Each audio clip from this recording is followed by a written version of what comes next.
नमस्कार किसान भाइयों, स्वागत है बिकम फार्मिंग यूट्यूब चैनल में। किसान भाइयों, आज की जो वीडियो इस वीडियो में हम जानकारी देंगे हमारे उन किसान भाइयों के लिए जो गन्ने की बुआई करने जा रहे हैं।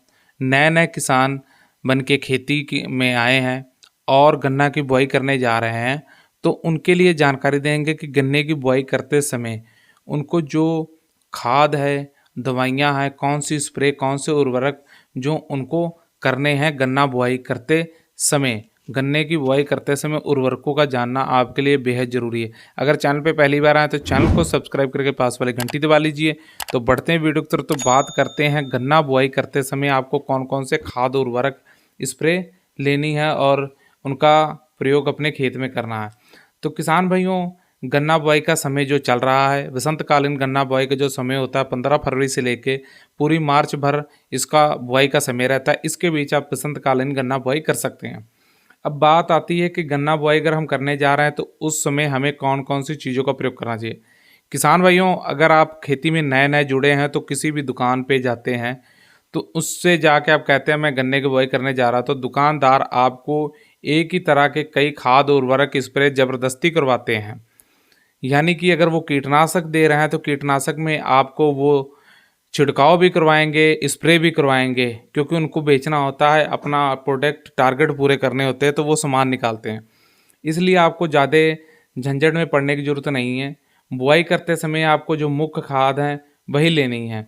जो पहली खाद बुआई के समय पड़ती उसमें आपको जो डीएपी या एनपीके दोनों में से किसी एक को लेना है। तो आप एनपीके ले सकते हैं या डीएपी ले सकते हैं।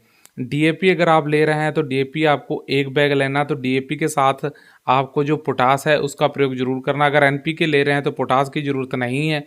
अगर आप एनपीके नहीं ले रहे हैं, खाली डीएपी डाल रहे हैं, तो डीएपी के साथ आपको पोटास की ज़रूरत पड़ती है। तो हम आपको उर्वरक बता देते हैं बुआई के समय पहली खाद जो है। तो पहली खाद में आपको डीएपी एक बैग लेनी है। उसके साथ आपको जो पोटास है 25 किलो प्रति एकड़ की पोटास लेनी है। हम आपको 1 एकड़ की मात्रा बता रहे हैं। डीएपी एक बैग प्रति एकड़, उसके साथ 25 किलो आपको पोटास लेनी है। उसके बाद जो खाद आती है वो आपको लेनी है यूरिया 25 किलो प्रति एकड़। वहीं आपको ह्यूमिक एसिड ले लेना है 5 से 10 किलो। अगर ह्यूमिक एसिड आप नहीं भी लेते हैं तो कोई ज़रूरी नहीं है। जो मुख्य खाद है वो आपको लेने हैं। डीएपी एक bag, 25 kilo potash, 25 kilo urea प्रति एकड़। उसके साथ आपको एक फंगीसाइड लेना है। फंगीसाइड में जैसे कि आप कार्बनडाजिम इसका प्रयोग कर सकते हैं, तो फंगीसाइड आप 500 ग्राम से 1 किलो प्रति एकड़ के हिसाब से लेना है।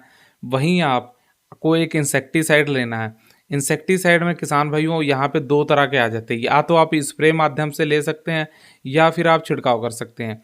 अगर आप स्प्रे करना चाहते हैं तो उसका फार्मूला आप फिप्रोनिल ही लेना है। तो अगर आप स्प्रे करना चाहते हैं तो आप लिसेंटा की जो स्प्रे है वो कर सकते हैं। अगर आप स्प्रे नहीं करना चाहते हैं इंसेक्टिसाइड यानी कीटनाशक, तो आप वहाँ पे इसका रिजेंट ले सकते हैं। उसमें भी फिप्रोनिल का ही फार्मूला पाया जाता है। या फिर आप कार्टप ले सकते हैं, इसका आप छिड़काव कर सकते हैं। तो स्प्रे करना चाहते हैं तो लिसेंटा का प्रयोग कर सकते हैं, वो भी बायर का है, और रिजेंट भी बायर का है।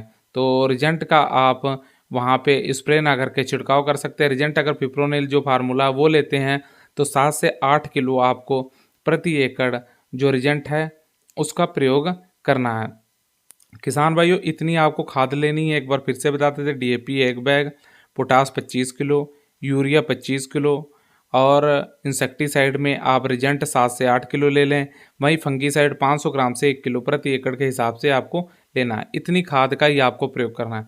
अब इंसेक्टिसाइड का क्या काम होता है कि शुरुआती समय में जो हमारा गन्ने की हम बुआई करते हैं तो शुरुआती समय में फंगस अपना जोर पकड़ लेती है, कीट जो है लगना शुरू हो जाते हैं, तो कीटनाशक उस समय अपना काम दिखाता है। और फंगीसाइड का काम करता है जो फंगस का जो शुरुआती समय में ही गन्ने पे अटैक होता है उसको रोकने के लिए फंगीसाइड अपना काम करता है। शुरुआती समय फंगस जो है बहुत तेज़ी से पौधे में लगती है, तो जमाव में बहुत दिक्कत आ जाती है। तो इसलिए इंसेक्टिसाइड और फंगीसाइड का जरूर प्रयोग करें।